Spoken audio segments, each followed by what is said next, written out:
This time, in order to have peace, we're going to look at the saving faith. The faith that justifies. So faith, pananampalataya. Yan. And there are two components of that saving faith. And this is motivated by other. Right? The first one is mental assent.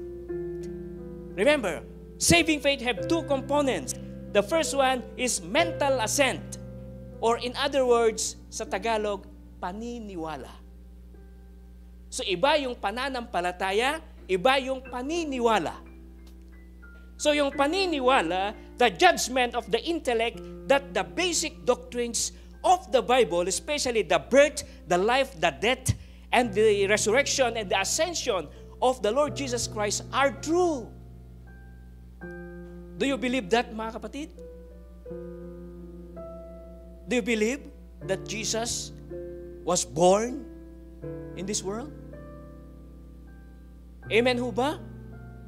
Paano kayo naniniwala? Hindi nyo naman siya nakita.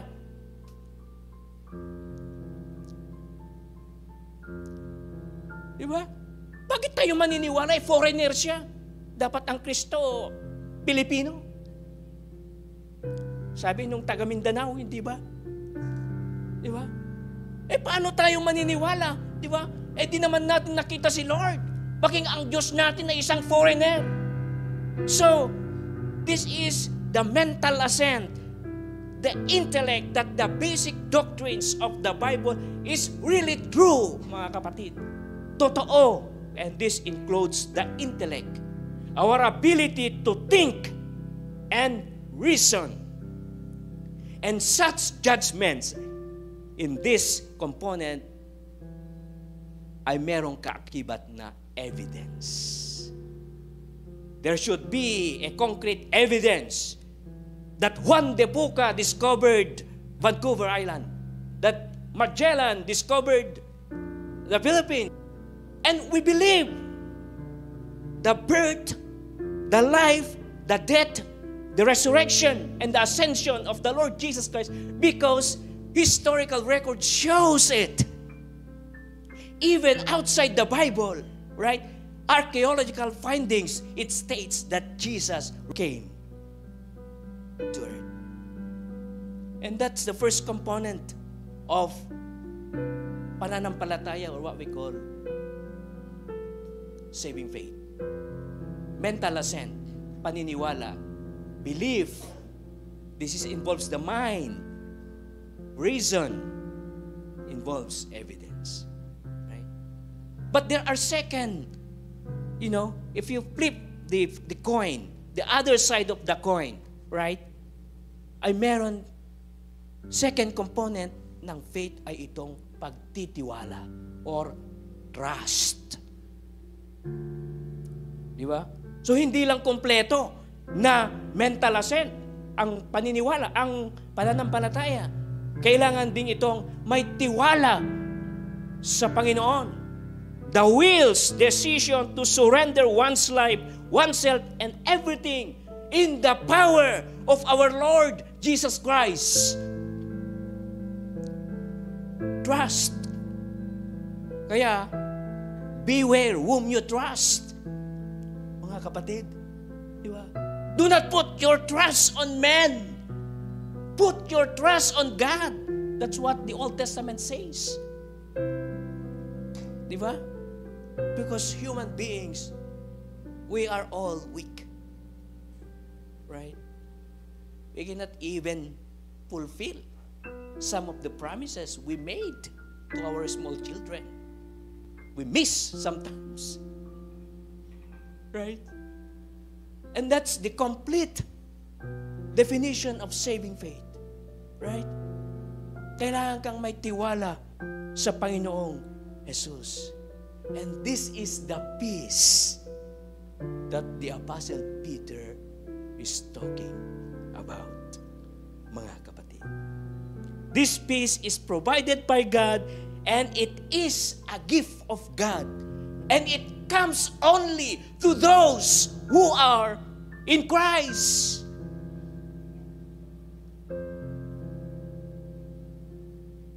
Kaya, merong isang monk sa Thailand, di ba? She wants to have, babae ito, have a inner peace. Right? Di ba mahilig sila sa kanya? Punta sila sa mountain prayer, mountain, monastery, di ba ganyan? Isolation, hermit-like life. So, her definition of that inner peace is that detach from the world. Detach from your families. Detach from your loved ones. And you need to live alone and just meditate by yourself so that you will gain inner peace. In order to find peace, we need to attach ourselves to the Lord. Amen ho ba, mga kapatid?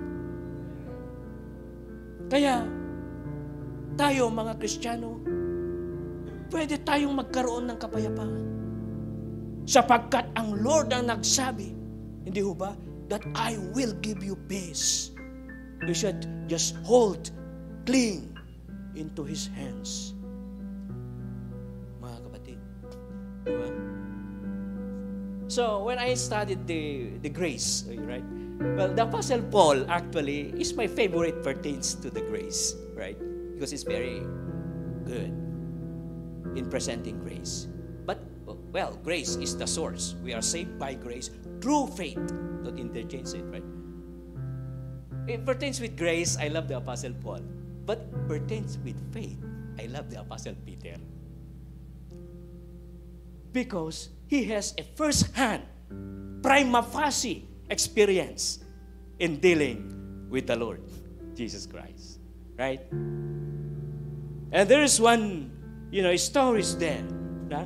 So nang makita niya, si Apostle Peter, nang makita niya, ang Lord na naglalakad doon sa ibabaw ng tubig sa lawa. Can you picture that? Nakita na ba kayo sa YouTube? Naglalakad sa ibabaw ng tubig? Hindi ba?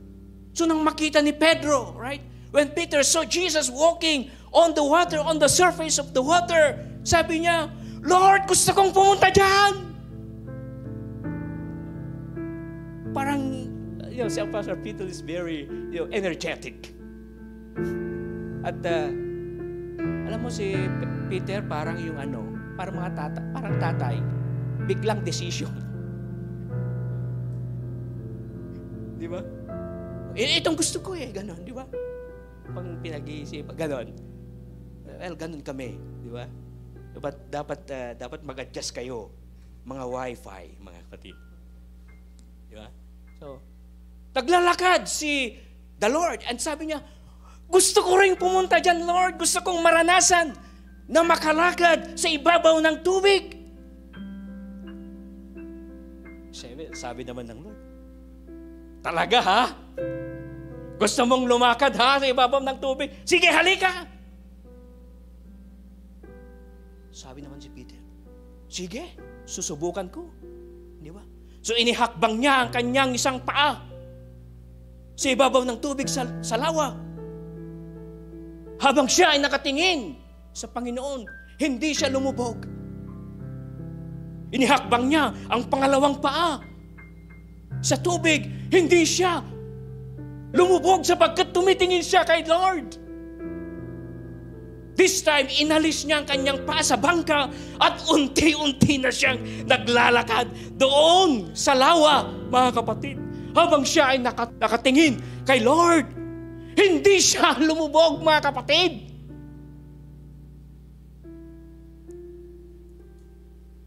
Pero, nang mapansin niya ang mga alon, ang mga hangin, mga bagyo,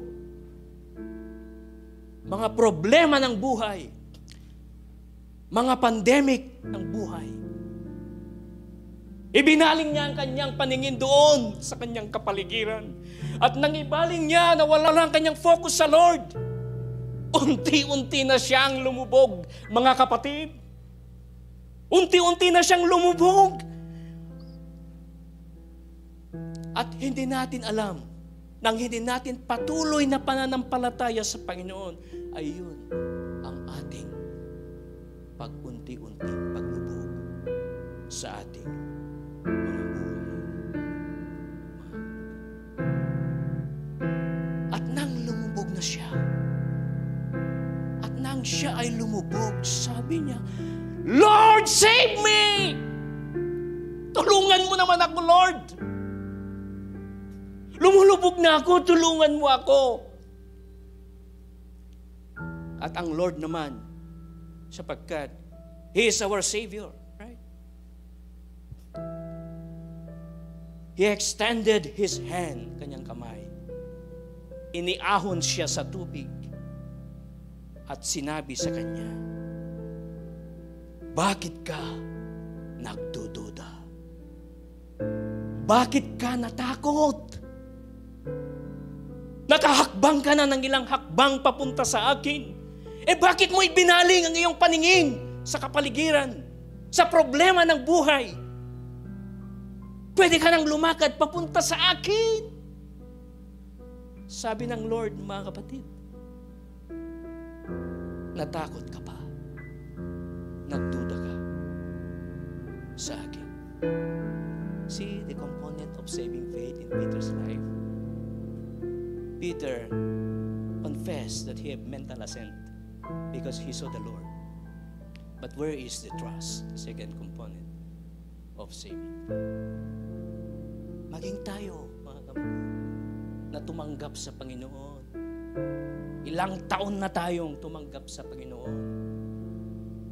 Di ba? Nakalakad na tayo ng ilang metro sa Panginoon sa ating pananampalataya.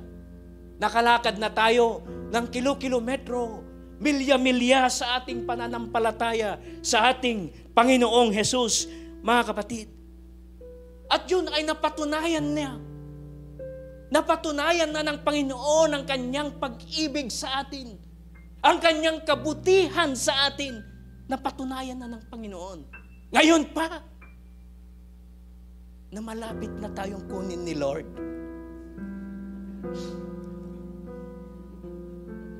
Ngayon pa, sayang. Di ba? Napatunayan niya ang pag-ibig ng Panginoon sa atin. Kaya dapat lumapit tayo sa Kanya. Kumapit tayo sa kamay